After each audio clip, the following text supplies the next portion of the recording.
O'zbekiston uchun yangi retsept, yangi bo'lishga pushka sizlar uchun. O'ta ham sochniy, o'ta ham qarsiloq va yumshoq. Tayyorlab ko'ringlar. Un va sut.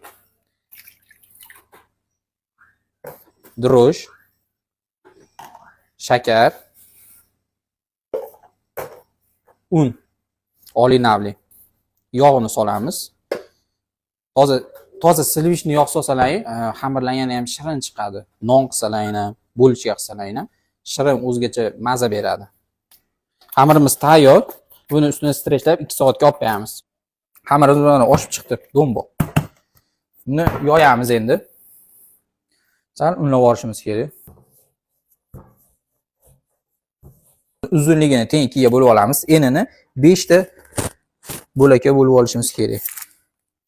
Termostabilniy jemimiz. Termostabilniy jemlar pechkaga kirsa erib ketmaydi. Erib ketmaydigan jemimiz. Bu tabiiy jem bo'ladi. Urug'larigacha bor. O'rash jarayoni xuddi ruletda o'ragandek o'rab ketaveramiz.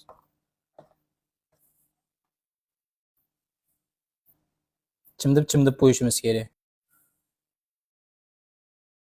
Krem uchun silishni maslani yarim holatda eritib olamiz va unga un solamiz va korishneviy shakar solamiz va yaxshilab aralashtiramiz vinch yordamida. 2 soat davomida rastoykaga qo'yib olamiz. Rastoykadan chiqdi. Kremini ustiga solib olamiz. 3 qator qilib, tekis qilib solib chiqishimiz kerak.